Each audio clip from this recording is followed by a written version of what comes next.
to live stream now. They're going to kickstart the system. I won't officially start the meeting until that's happened and speak again in about a minute and a half. Thank you.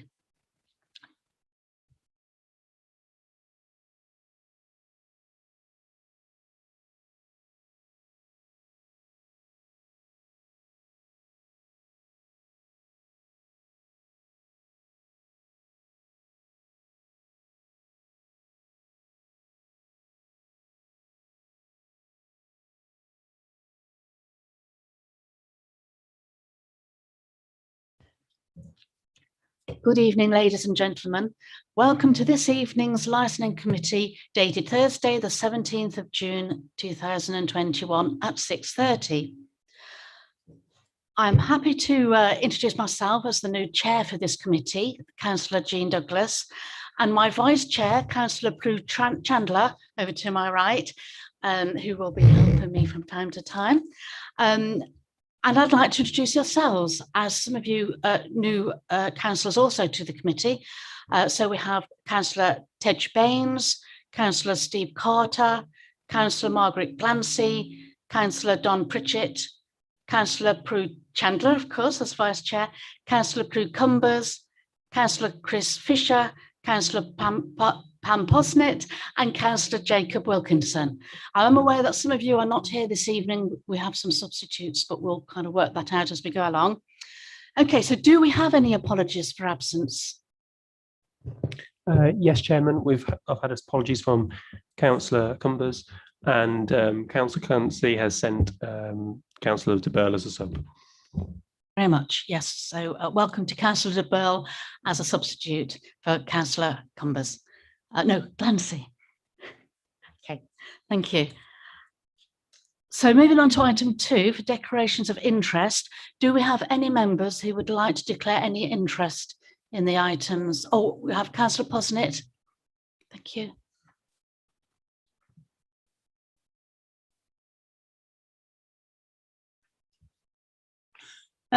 Not on things on the agenda, but as a Leicestershire County Councillor, in case there are any issues that come up that mention the County Council. Thank you. Thank you, Councillor Posnett. Any further interests to be declared? No? Okay, thank you.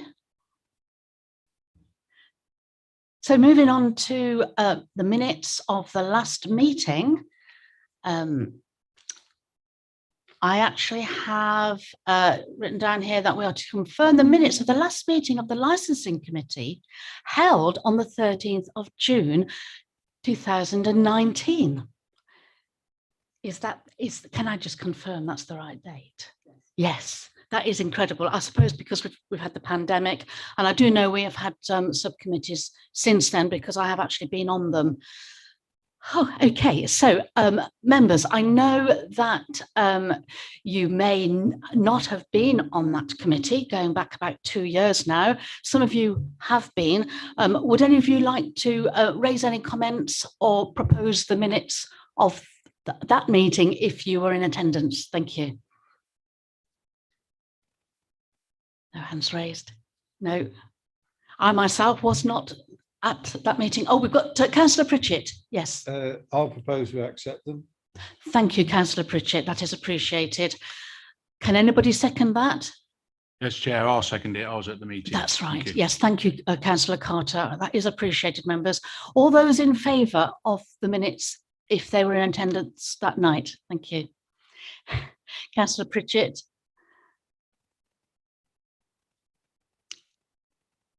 Councillor Carter, being second, then would you like to propose them? Oh, sorry, would you like to vote for them as well? Yes, yes. It is a little complicated because it is a long time ago. Anybody wanting to vote against those minutes of that evening? No. Okay. Any abstentions? Yes. Probably people who weren't at the meeting. So Councillor Fisher and Councillor Wilkinson are abstaining. Thank you.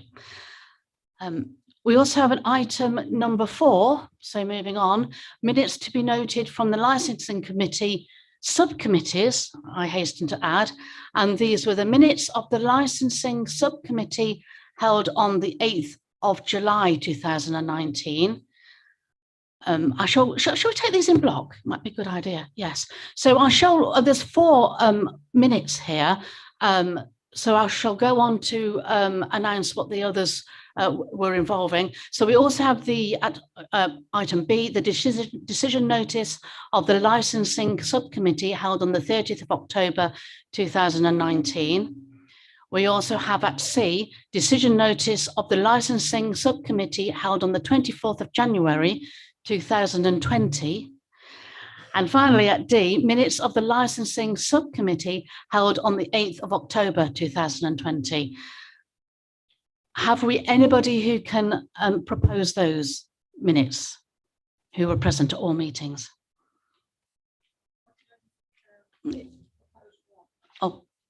Oh, thank you, Councillor Chandler. Which The Thorpe End place where I had to go to Loughborough. The 4B, 4B.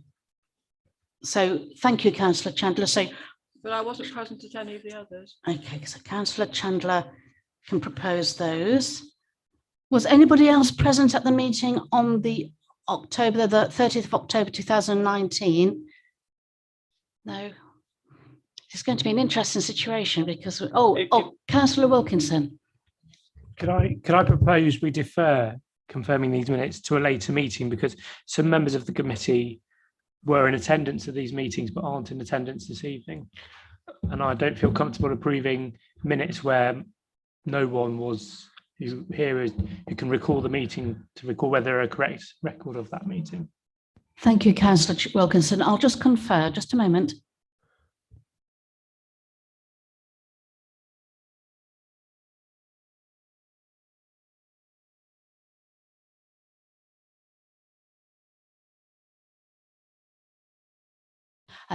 Thank you. Yes, I've just taken some advice from my secretaries here. Very helpful too. Yeah, we can just note these minutes. So I can just announce that they are noted. It is a very difficult situation with the pandemic and the lockdown situation. I know I was here for the item 4D. So we'll be here all night trying to ascertain exactly who has attended and who hasn't.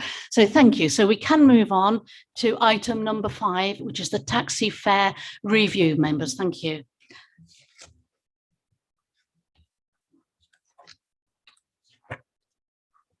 We have Victoria Clark to present this item to you. Thank you. Good evening, members. Nice to see you all.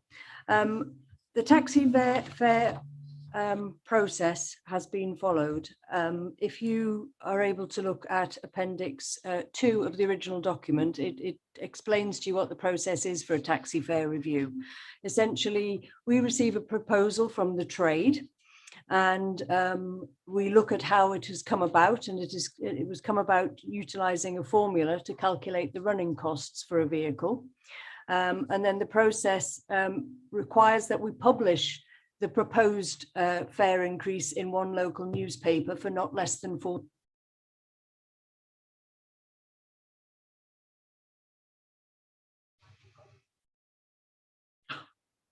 You're on again. I'm on again. Okay. So any objections raised are then brought to committee to be considered. Since the papers went out, you have been given a supplementary agenda item. And if you don't mind, I would like to go through the supplementary agenda item, because I think it's important in positioning where we currently are before going through the original paper, and it might help by going through the supplementary item. So the committee papers were circulated last Wednesday, the 9th of June, and we received a late representation from the trade. The representation concerns the formula or the methodology that was used in calculating the fare increase, which went out to the advert that was advertised for 14 days. The representation that came in from the trade subsequent to the papers going out noted that the fuel price had been used was at 90 pence per litre, and that currently the fuel price for diesel is around £1.30 per litre. It was also based on a vehicle engine capacity of 2 to 2.2 or 2,000 to 2,200 cc's, whereas more vehicles in the fleet in Melton Mowbray are in the bracket from 14,000 to 2,000 cc's. And it also identified that the dead miles were too low at 10,000 miles per annum, whereas they indicated that 13,000 miles was more accurate. So a revised, have you all got a copy of the supplementary agenda? Are you able to look at? Yes, thank you very much.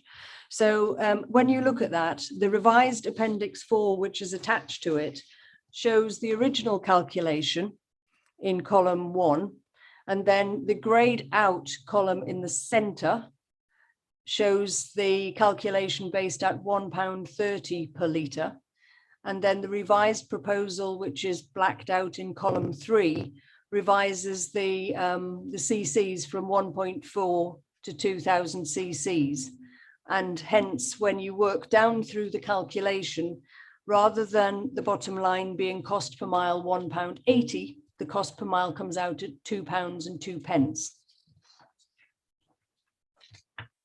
So that was then put forward to us as a revised proposal, which is presented to you in the table in the supplementary agenda. So it looks at the current fare, for example, at tariff 1 is £2.50 for the first third mile, with each mile thereafter being £1.60 and a waiting rate of £15. The original proposal that came into us that was advertised took the first third of a mile up to £3 and each mile thereafter at £1.80. So the revised proposal starts with the first third of a mile at £3 and each mile thereafter at £2. And the waiting rate, which the waiting rates haven't changed from the original proposal, so they are 20, 25, etc. The reason that this was put forward to us is that it is relevant to assist one of our taxi drivers in Melton Mowbray to be able to earn a living wage. And it's important from our perspective that drivers can charge enough to be able to earn a living wage. But that being said, they would still need to work a mix of days, including during the day, but also including some Fridays and Saturday nights after 11 p.m. in order to be able to earn a living wage. Now, it's also important for you to note that even if these fares are adopted, that drivers do not have to charge the full rate. This is a maximum.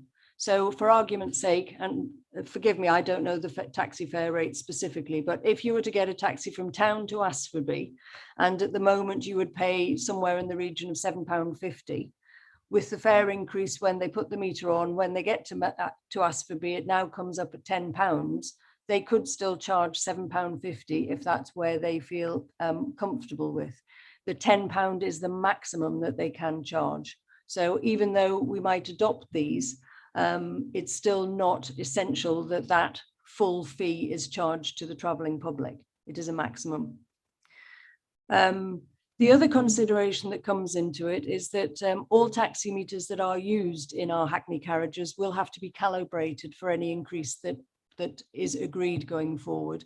And some vehicles might actually require a new meter because their existing meters, won't be able to accommodate the revised fares. And so there will be a charge to drivers to enable this.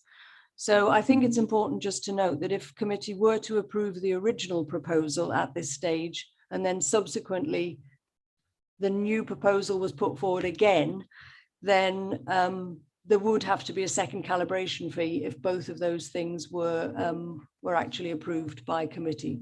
So I think it's just important to be aware of those aspects.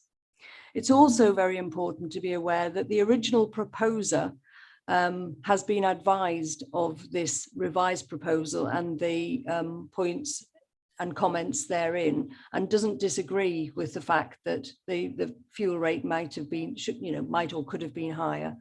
The comment from the original proposer is that the living wage is important. You know, it is time for a fare increase for our drivers. They haven't had one since 2014. There was one proposed, as you've noted in the committee papers, from 2019, and for a number of reasons that didn't go ahead. And so, bearing in mind the revised proposal that's been put forward, there are options for the committee to take. The first is to reject this revised proposal, as it was received after the consultation period for the original proposal ended, and consider the report and recommendations as set out in item 5 of the agenda tonight, if you reject this additional proposal. If, however, you want to accept that this is a valid alternative proposal, we would go to say that the committee could approve a further consultation based on the new proposed fee amounts, and therefore agree in principle that the fare table be varied and that authority be delegated to myself, the Regulatory Services Manager, in consultation with the Chair of Licensing to resolve any objections received and to implement the new fee table following a subsequent consultation. So what I'm proposing is that we actually look at the supplementary agenda figures and determine those options. Thank you, Victoria. Okay, yes, over to you, members. Councillor Carter. Thanks, Chair. I've just got a query on concerns about Tariff 1, Victoria. Yes, I agree with the increase, but my concerns on Tariff 1 to go up to £3, then charging an extra 20p a quarter. I think they should either do one or the other. Put it up to £3 and keep it at 160, or put it up to 180 quarter and leave it at 250. That's all my argument on that. Thank you. Can I just say that the process is that the taxi drivers as businesses come to us with their proposals, and we are merely facilitators in the process. It's not for us to tinker with it, as it were. They come with a proposal, we advertise it, and we go to the trade and the public to see whether they want or don't want it, and the consultation period occurs when it is out to advert. So, for example, if the committee agree tonight to look at the revised proposal and to go back out to advertising it, you would be more than welcome to put in your opinion at that stage, and it would be looked at. Thank you, Councillor Carter and Victoria. Councillor de Burgh. Forgot, is it working? Yes, it's working. Thank you. Sorry, Chairman. I think, I mean, in the paper, we're talking about 7 years since there's been an increase in these fares. I think that on that basis, we need to be supporting them, because otherwise we'll have no taxis operating within the town. I mean, there's been quite a lot of inflation since over the last 7 years, even though the last year may well not have been a lot during the last year, but certainly over that period there has been. I do have a question that relates to, and it doesn't matter which agenda. I hadn't seen the extra piece of agenda until just now. So, but I've worked on the old figures. I wonder why there is a disparity between the increases between each of the ones. Why isn't it the same increase on each of them? Why is there a different percentage increase being applied to each of the different tariffs? And in terms of, and I think, I'm not sure, but on the new agenda item, it doesn't refer to the waiting times, but on the waiting times, it seems that certain tariffs that for waiting for a minute costs an awful lot more on one tariff than it does on the other. And I raise the question of why should that be? I would have thought if a taxi was waiting for a minute, whether it be on tariff 1, 2 or 3, it probably should have cost the same amount. But anyway, I support the paper. I support the increase. I think that if they haven't done an increase for that period of time, then we should be giving. We should support that. Thank you, Chairman. If I could respond to that through the chair, the waiting times increase because so for example, your tariff 5 is Christmas Day, Boxing Day, New Year's Day. And the trade have informed us that they end up waiting for longer on those days to pick people up because they are still enjoying their family together or whatever it has been. And, you know, they've reported that as you get later or into, you know, holiday times, that they do end up waiting longer. Hence the reason they've proposed those increases on the waiting times. Thank you for that. Yeah. Chair, I hadn't considered that actually, but it's obviously a very valid point. Thank you very much. Yes, thank you, Victoria. That was interesting. And thank you, DeBurle, for raising the point. Councillor Wilkinson. Thank you, Chair. Victoria, I just wanted to ask, how long after the consultation did the second proposal come in? And was the person who proposed the new proposal consulted on the original proposal when it went out? Or did they respond to the consultation in any meaningful way for the first one? Did they have a chance? What I'm saying is, did they have a chance to respond and they didn't bother and then suddenly decided that actually I do want to respond now, but it's 6 months down the line or whatever? So everybody had a chance to respond to the original proposal. Not only was it published in the local newspaper, but Sarah, who's with us tonight, actually emailed every driver and said, it's out for consultation now. You know, this is your opportunity to have your say.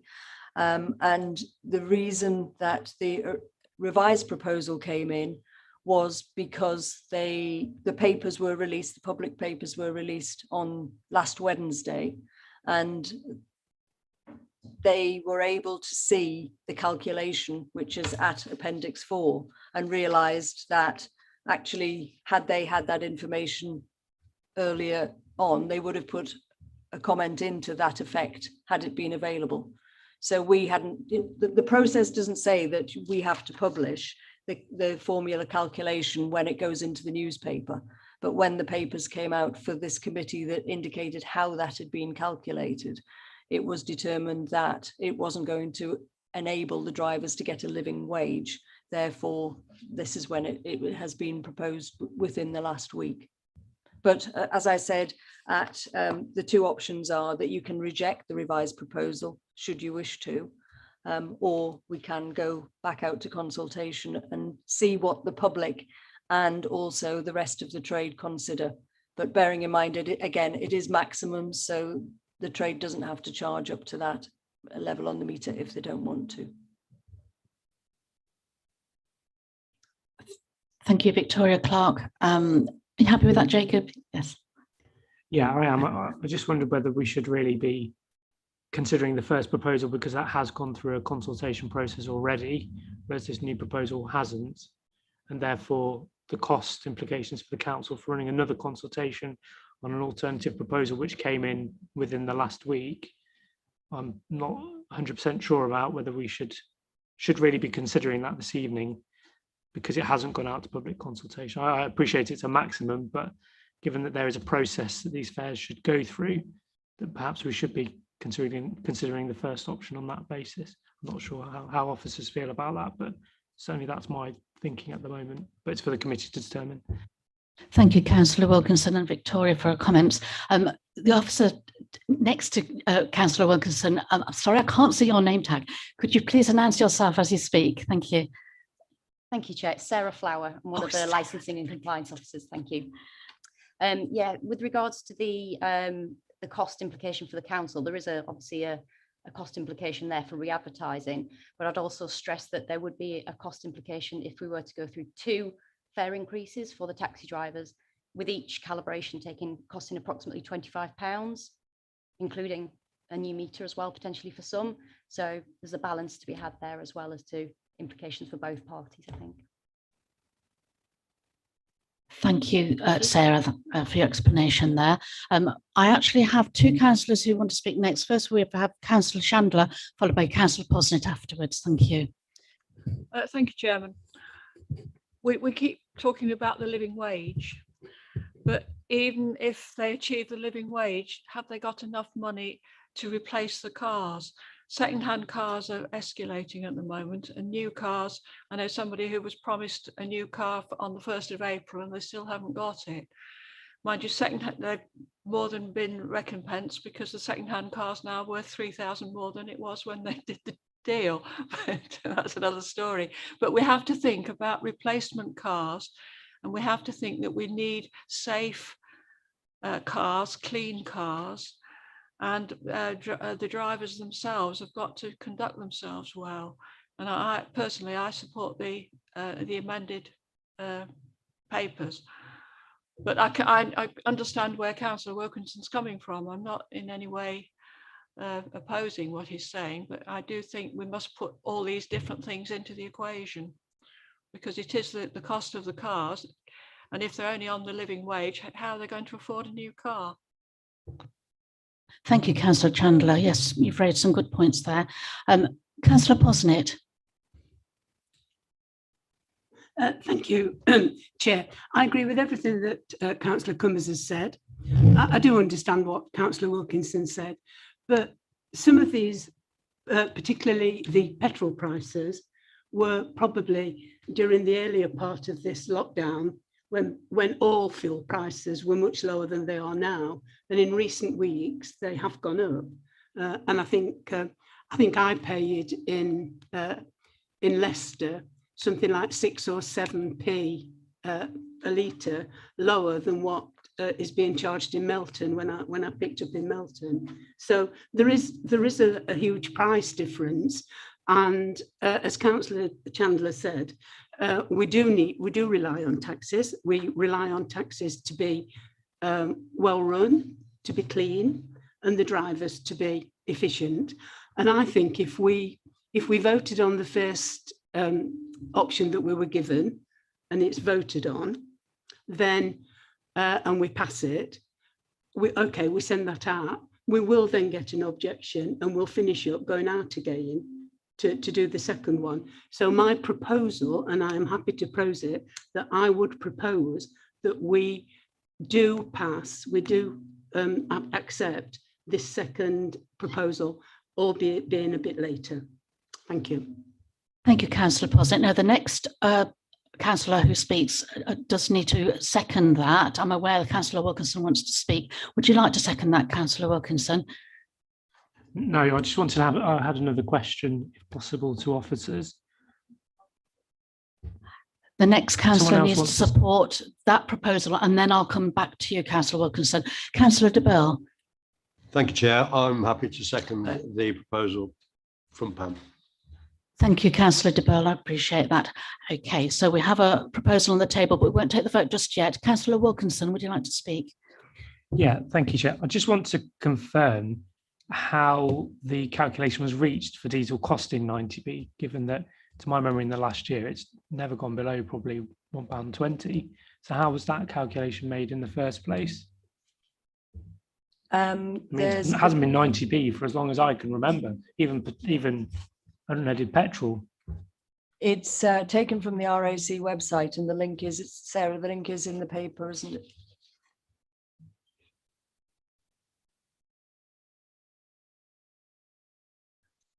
Madam Chairman, it was £1 a litre last year during the first lockdown, and that includes VAT. And are we talking about before VAT or VAT exclusive? Councillor Chandler, thank you for that.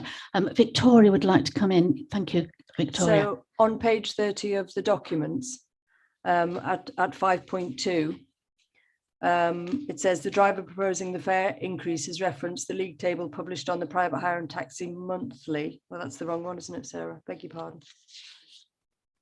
That's a league table which currently shows that out of all the fares that are charged across the country, we are 305th out of 363. So our fares are very low at the moment. Can I pass over to Sarah? She's found the link to the. Yes, thank you, Victoria. Over to Sarah Flower. Thank you.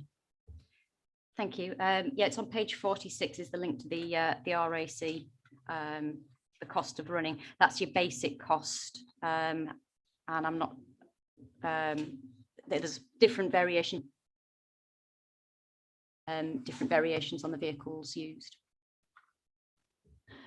In my document, it's page 49 at appendix 5.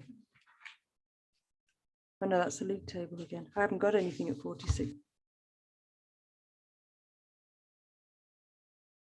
Pardon, it's right at the very top of page 46, isn't it?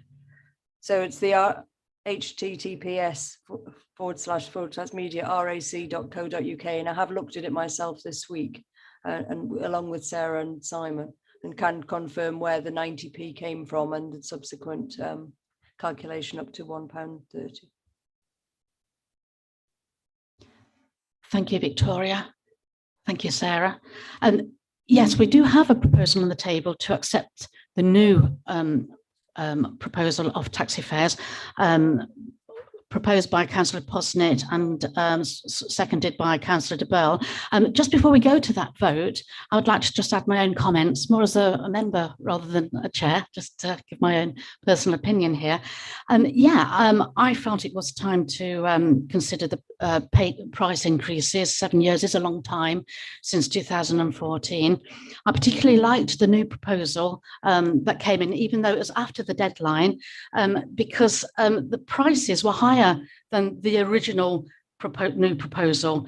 And I like that because I felt it was kind of introducing and kind of element of competition, as obviously taxi firms can choose how much they want to set price-wise, but setting a maximum amount that is higher actually encourages a little bit more competition and keeps things a little bit more robust there, and gives the taxi drivers an element of choice as they go about their business. I thought if it was lower, if the late proposals were lower, I probably would have felt as if I should be rejecting them. So I like the hike. I felt that the original proposal for the increases were low, as just been pointed out, and kind of nationwide, a little bit on the low side. So I appreciate that slight hike in the new proposal. So I will be supporting Councillor Posnett's proposal this evening, confirmed by Ronnie de Burgh.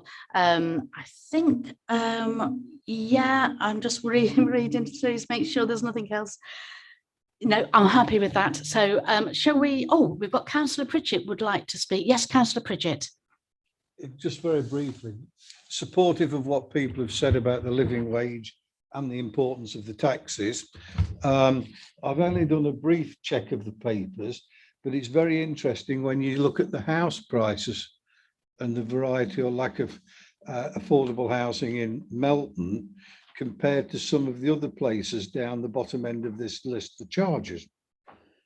And when you've got a low charge in one urban place, sometimes there's a cheaper living £100,000 flats or something next door. Well, we don't have that in Melton.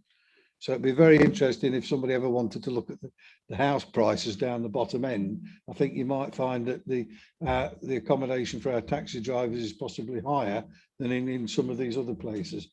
But as I say, that's all for me. Thank you, Councillor Pritchett. That's a very interesting observation. At a moment, would anybody else like to speak before we go to the vote? Yes, I just enjoy it. Oh no, Councillor Carter. When was the new proposal sent out? Because I ain't received it, because you've got a new copy there. I ain't got the new copy. I've just got the copy through the post with this. I ain't had an email. No emails, nothing. An email should have gone out last night. It was a little bit last minute. Who sent the email? Because I've not received an email. Yes, officers. Would Steve Carter have been sent an email? Hopefully it hasn't gone into the wrong inbox. I know sometimes I get things in my spam box, which is very...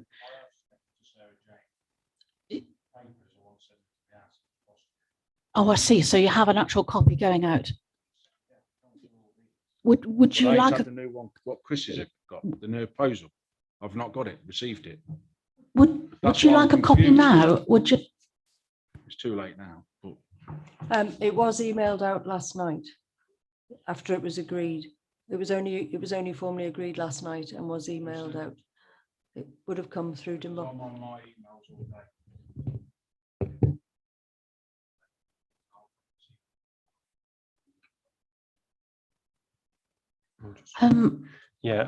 I sent it out last night at 6:24. And I can confirm that you are on the distribution list. Okay. Councillor Carter, would you like sight of the papers now? Just a minute, just have a look. There's not a great variation, but some just one or two. Yeah, oh, okay, thank you. Councillor de Burgh. Thank you, Chairman. I can confirm that I had a copy of it, even though I didn't see it last night because I was doing other things. But I did have a copy from Adam yesterday evening at, God knows what time that was, but it was yesterday evening anyway, with the supplement, with the additional document. And it did come out to, it was addressed to, I think, everybody within the committee. So, yeah. So anyway, Thank one. you, de Burgh. Members, has anybody else had any problems receiving the revised proposals? No, so it looks as if it's probably just Steve so far, Councillor Carter, unfortunately. Okay. Well, we do have a new proposal on the table. It's been proposed, seconded to accept the new proposal that came after the deadline. That has been circulated to most councillors last night. I did receive a copy myself. Members, so all those in favour of the new proposals? Oh, that is unanimous. So there is no against and there will be no abstentions. Thank you, members. Thank you. Appreciate that. Shows good faith. Okay, so moving on to the next item on the agenda, which is item number 6, the Hackney Carriage and Private Hire Licensing Policy Review 2021. Thank you. Yes, this will be this item will be introduced by Simon or Greensmith.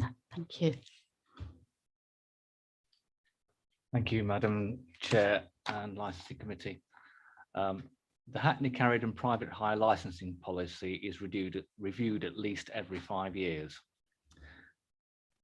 It was last reviewed in September 2018, and in July 2020, the Department for Transport issued the long-awaited statutory taxi and private hire vehicle standards, with an aim to standardise good practice within each local authority's licensing regimes, especially with regards to safeguarding children and vulnerable adults. Melton Borough Council's existing policy, although reasonably up to date, was fragmented with many appendices, and to include the statutory vehicle standards and the Institute of Licensing's guidance on determining the suitability of applicants and licenses in the Hackney and private hire trades required a major rework of the policy, and it was decided to incorporate all in a more logical format. The main changes are a wider consultation with safeguarding groups, increased frequency of DBS checks for drivers for 3 years to 6 months, standardisation of self-reporting of arrest, charge and conviction details within 48 hours, increased information sharing and subscription to the anti-fraud network, otherwise known as NR3, the use of a determination policy in line with the guidance to the fit and proper test, to obtain a certificate of good conduct for persons spending over 3 months away from the UK from the country that they're in, including testing for English oral and writing into the knowledge test, and operators to include all directors and partners to a fit and proper test and a DBS check. There's also a requirement for operators to have a register of all staff that they have and for them to conduct DBS checks. And lastly, to update the conviction scheme and the penalty points table to fall into line with the determination policy. The licensing team also note throughout the year that any suggestions to improve the licensing policy and the concerns have been raised that we only have one wheelchair accessible vehicle that's licensed with us. There was an attempt by this committee on the last policy review to encourage more wheelchair accessible vehicles to be licensed by removing the application fee. but as yet, we've had no further vehicles registered with us. So to address this issue, a section was included whereby operators with 5 or more vehicles had to register at least one wheelchair accessible vehicle with us. This consultation, this policy went out to consultation. It was for 8 weeks. And during that time, we had 4 representations covering many topics. The list of representations and comments is at Appendix D, and these have been considered and amendments made to the final policy that's been put before you. Madam Chair, if I may, I will go through a list of the representations in full and then perhaps take some questions at the end rather than making it fragmented. Yes, that's fine, Simon. Thank you. Okay, so in relation to the representations that came in, one was regarding dress code, and it was a query, and we've changed to say that we wouldn't accept flip-flops or insecure sandals rather than just suitable footwear. There was another one regarding, we'd said we'd asked for 5 minutes if the driver was 5 minutes late for him to inform the customer, and that was deemed to be too small, so we've increased that to 10 minutes. There was a query regarding the destination, and we've added a word in there to say that we would include outside the borough only for hackney carriages or in and outside the borough for private hire vehicles. The application procedure, the safeguarding and DDA, that's disability awareness checks, training, was changed prior to being issued with the combined driver's license rather than previous to that. The query regarding assistance dogs, all drivers are required to accept assistance dogs free, but there is no definition of what an assistance dog is. You don't have to license one, so drivers just have to meet their obligations under the Equality Act of 2010. Regarding the wheelchair accessible vehicles, we had a comment about not having much core for wheelchair accessible vehicles and that they would not be able to afford to buy one. There was a second comment which queried if the legislation allowed for this. It is actually a Melton Borough Council condition that we would apply, so we wouldn't need any secondary legislation in regards to that. And it also queried the type of vehicles and whether or not they would appear to be, a private hire vehicle would appear to be a taxi. And that would only really apply to London style cabs that wouldn't be acceptable. Another comment regarded the questioning for the market for wheelchair accessible vehicles and the concern regarding only one currently and what would happen if that vehicle would no longer be available. The fourth comment was regarding the age limits to be removed for wheelchair accessible vehicles, as this particular operator has older vehicles that are wheelchair accessible that could be registered with Melton Borough Council. So we did actually change. Normally the age limit for registering a vehicle for the first time is 6 years, but because of these vehicles are so expensive to purchase, even second hand, we decided to move the whole of the time that they're allowed to be licensed up to 15 years. And that would be the first time, and also it would be the last time that they could be licensed. And lastly, the Register of Staff, there was query regarding outsourcing, as the paragraph was taken from the statutory standards, but it wasn't very clear, and we changed it to an operator cannot pass on the obligation placed on them to protect children and vulnerable adults. So that is the list of the representations that were made and the amendments that we've made to the policy in relation to that. Thank you, Simon. I appreciate you going through that in some detail. I've made some notes myself. Okay, members. So this item is looking to approve this new policy for the Hackney carriage and private hire vehicle policy. It's took some reading over the last week, quite lengthy, very interesting. So over to yourselves. Would you like to? Yes, Councillor Fisher.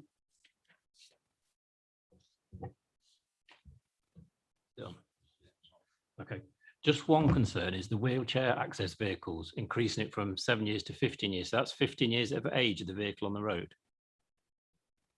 Yes, that would be the age for them. These vehicles are very unique in that they obviously have to have extra equipment in there and extra space to accept them.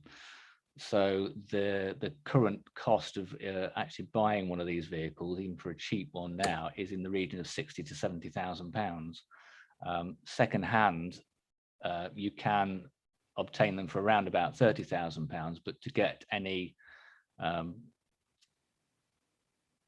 profit over the term of the vehicle, then it was deemed that the restrictions that we currently had, which was 6 years on first registration and 12 years for the final time, wasn't enough, and that increasing it to 15 years would hopefully encourage, and as one operator already says, they have a vehicle that they'd like to register with us, as it's previously registered. It's at the moment it's registered with Charnwood on a different operator's license. So that would be a win-win straight away. I understand the cost implications. It's just we're trying to get like diesel vehicles and stuff off the road for the pollution. You're going to potentially have a car that's 15 years old with old technology and polluting more that could be running around still. Yes, and I accept that. And in an ideal world, I would like to change that. As a committee, we thought that actually taking away the cost of the application would encourage more operators to do this. But I say none have come forward. We're still running with just one wheelchair accessible vehicle that is currently on the roads. And my concern is that should that vehicle be involved in an accident or actually be taken off the road for mechanical reasons, that we could end up with 0 vehicles. Thank you, Simon. Thank you, Councillor Fisher, for your comments. Councillor Wilkinson. Thank you, Chair. Just picking up on Councillor Fisher's point, I just wondered whether there was any scope for any additional checks on the, given the age of the vehicle, the disability vehicles, whether any additional check, there was any scope for additional checks to ensure that they are and continue to be safe when operating, given that the, not sure the lifespan of a car is, but certainly something that's 15 years old can be quite concerning. Yes, it is a concern. Currently, any vehicle over the age of 8 years, and that would include wheelchair accessible vehicles, is tested every 6 months. It will have its MOT test every year, but it will have a separate 6-monthly check by an MOT testing garage that are authorised by us just to make sure that they are meeting that standard that we expect. Thank you, Simon. Thank you, Councillor Wilkinson. Members, Councillor Pritchett. Question of the officer. I don't know whether you know this. How do these rules for age, etc., of the wheelchair accessible vehicles for a taxi licensing and private hire policy compare with like a hospice that owns their own vehicle? I mean, can they run one 5, 7, 10, 15 years? The conditions that we set in the policy are basically our rules that we want our vehicles to be by. Some authorities have no age limit. They just operate on when the vehicle fails a test twice, then it will be taken off the road. With hospices, they are private vehicles. There is no regulation in relation to them. They don't have to license with us. If they're over a certain size, they would have to be licensed with the ministry, but I think that's 17 seaters and over. So for us, there isn't, we wouldn't know that. And again, they would have no restriction on that. Thank you, Simon. Thank you, Councillor Pritchett. Councillor Posnett. Thank you. I've only really got one comment to make. I know we've only got one vehicle in Melton, and I was quite unhappy when a lady contacted me a while ago who lives locally, who's got a disabled son. They do have a car, but not big enough for a wheelchair. He'd been invited to a party, which a lot of it was going to be outside, so he would need his wheelchair. Without the wheelchair, he couldn't go to the party. So they rang round Melton until they found the taxi driver or the taxi company that had got the wheelchair access. And the answer they got was, sorry, can't help you, we've got nobody to drive it today. That lady then had to go to Syston, where a taxi driver there came out and picked them up. I mean, a very expensive day, but, you know, the son was disabled, it was the only way he could get there. And that's why, you know, I think if we can encourage more people to have a wheelchair access vehicle, it would be a great improvement on the service that Melton's offering at the moment. Yeah, thank you, Councillor Posnett. Any further members wanting to comment? Maybe myself then. Looking at my notes here. Yeah, this new policy, it's about time it was revised. I mean, it has to be revised every 5 years. So that's about 3 years ago, but I felt it was long enough. 3 years is a long time in an industry like this, especially under the current circumstances of the pandemic and the lockdown and revising of prices and inflation rates and all sorts of things. So yeah, it's a good time to revise this policy, I felt, especially after July 2020 with the new statutory taxi and private hire vehicle standards being issued by the Department of Transport. And I was particularly interested in the safeguarding aspects for the children and adults. I thought this was really important, and it was interesting reading or hearing Simon's explanations from the public, members of the public who've kind of put their thoughts forward. The fact that you know, they're having the DBS checks now coming through quicker in the face of convictions, anti-fraud mention, fit and proper tests, the numeracy and literacy tests. It's all really very positive in my opinion. So I'm quite happy with this. I am concerned that if we don't adopt this policy, that we could be open to legal challenge, as explained on page 59. But like yourselves, I am particularly concerned about the wheelchair access vehicles, because when I rang a few months ago for a resident who was having problems finding a vehicle that could carry her to a hospital appointment, knowing she had already cancelled over 6 months several appointments with doctors and hospitals because she couldn't get there. She didn't have a wheelchair. She could just about walk, but she needed help to get to her healthcare appointments. I rang the only one provider in Melton who had a wheelchair. We could probably get her a wheelchair. So I rang this taxi firm up, and they said they were booked for about 2 or 3 weeks ahead solidly, and that if I wanted to get my friend to hospital, the resident, then we had to get in really early. So, you know, I realised it was a real problem. Yes, Councillor Wilkinson. I just wondered whether there were any incentives that the council could help in terms of encouraging taxi firms to at least have a disabled car within their fleet. If there's any scope for that, with anything that the council can do to encourage that. Can I come in on that? So the first thing we've done to encourage is a zero fee. So there is no charge for a license for a disabled vehicle. And the second thing, which is in the policy here, is about, if you look at the page 240, we have, in order to help achieve this, The council will require proprietors and owners, especially with those with 5 or more vehicles, to provide at least one vehicle which is fully wheelchair accessible, that is capable of carrying a person who remains in the wheelchair with sufficient provision to secure the wheelchair to the floor of the vehicle. So this policy, we're asking you is to propose that for those companies that do have 5 or more vehicles, that they should be including a wheelchair accessible vehicle within that. If you think 5 is too stringent and you think we should look at more, then it's for discussion and debate. But that is what we have suggested to you members as a means of being able to try and get more vehicles within the district. Thank you, Victoria.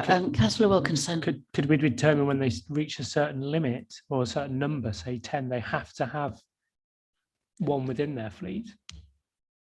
Because that would assume they're a larger taxi firm if they're able to have, say, 10 to 15 vehicles.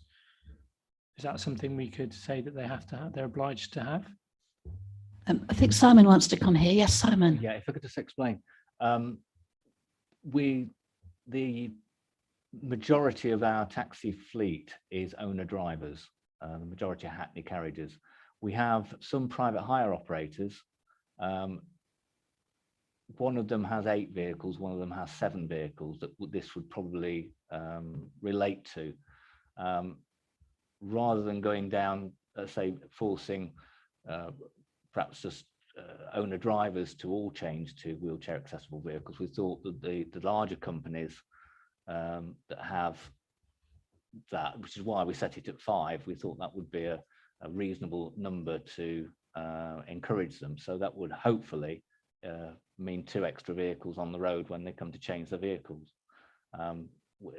We haven't got any bigger operators than that. That is all we have, and we have been losing vehicles with the response from COVID. We've lost quite a lot of drivers. A lot of people have packed in. So it is. Thank you, Simon. Victoria wants to come in here, and then Sarah Flower. If I could just draw your attention to the comment again on page 40, which is the response from one of the companies that this would impact on. It says, as the only company I believe this would apply to, I object to it. The cost of a wheelchair accessible vehicle is very high. We used to have one, and with such low uptake, it was not worth the running costs. We currently get 1 phone call every month or 2, sometimes longer, requesting such a vehicle. We refer them to the company that we know that has one, and we could not afford to buy one. So whilst we've proposed 5, it has been objected to by the company that this would impact on the most. So I just want to draw members' attention to that. Thank you, Victoria. Sarah Flower. Thank you. It was just to clarify the figures when we were talking about the numbers of vehicles that each operator had. We mentioned 7 and 8, but it's actually 6 and 7 vehicles owned by the operators, just in case that impacting on anybody's opinion. Thank you. Personally, I would like to see any taxi operator go out of business because they couldn't afford to buy a wheelchair access vehicle. Yes, Councillor Chandler. We do have to comply with the DDA. I mean, every business has to comply with it. I mean, even a farm, we have to be DDA compliant on a farm. So surely a taxi firm should be. I mean, I think it is quite a serious point, and we keep talking about equalities, don't we? Yes, we do. It's a good point, Councillor Chandler, and I'm concerned about that as well. Sarah Flower, did you want to come in? Thank you. Just to clarify, we've spoken to other local authorities as well about what their position is, and I don't think we're unique in Melton in the position of lacking wheelchair accessible vehicles. I know there is another authority within Leicestershire that doesn't have any at all. So sort of just putting that into the mix as to, while it's desirable that we do have them, I don't believe we are obliged to provide them as such. Thank you, Sarah. Councillor Pritchett. A little uncomfortable about this one. Coming through the taxi licensing. I mean, one thing that's going through my mind, isn't there a wider debate to be had or discussion, particularly around the town, of the transport for disabled, vulnerable people, learning disabilities, etc. Transport needs now and how many we're going to have in the future, and how it can be met. Voluntary sector grants for vehicles, you know, there's different style of buses that that could be provided for running around town and helping people. And I feel rather uncomfortable about forcing it on the people, but I'm not going to vote against the policy. Thank you, Councillor Pritchett. Councillor Posnett. I'd just like to say, Melton Learning Hub actually run the community transport. And I think, and I will have to check tomorrow, that we have actually purchased a vehicle that will, or if we haven't, we were planning on purchasing a vehicle to carry a wheelchair, because we, as a community transport service, our volunteer drivers provide 8,000 journeys a year in the borough. And they're primarily older people, people with disabilities. They've got hospital appointments, doctor's appointments, and some of them they just need to go shopping. And, you know, they're collected at the door, they're taken back to the door, they're helped into the doctors or the hospital or whatever it is. So, yes, I'll declare my interest as being chair of the directors of Melton Learning Hub, but we do produce a first-rate service, which is appreciated very much within the borough. And I will check tomorrow and let the officers know whether we have purchased that vehicle. Okay, thank you. That's really interesting. Thank you, Councillor Posnett. Yes, let's hope. Any further comments from members? And we have a new policy here that I'd like to, well, I'm seeking a proposal. Yes, Councillor Wilkinson. Chair, I'm happy to propose the new policy. I'll second it, Chair. Thank you, Councillor Pritchett. So proposed by Councillor Wilkinson, seconded by Councillor Pritchett. Okay.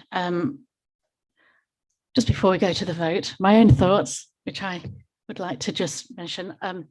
Yeah, I mean, I am concerned about this vehicle access kind of addition. I just do not like the thought of anybody going out of business. And we've already had a kind of a implication from Victoria that there is somebody who will be in trouble if it goes through. Having said that, like as Councillor Chandler said, we all have to adhere to rules and regulations. Yeah, difficult one. I'd like to put this to the vote and we'll take it from there. So all those in favour of this policy? Okay, that is unanimous. And there'll be no against and no abstentions. Thank you, members. Yes, that has been accepted. And thank you for the debate there. It was interesting. And thank you for your help. Some of the members put forward some good ideas there. Okay, so moving on with the agenda, moving on to item 7 for the urgent business. We have no urgent business this evening. So I would therefore like to announce that this meeting has now been finished at 7:34 p.m. Thank you. Thank you for your attendance, members. Thank you.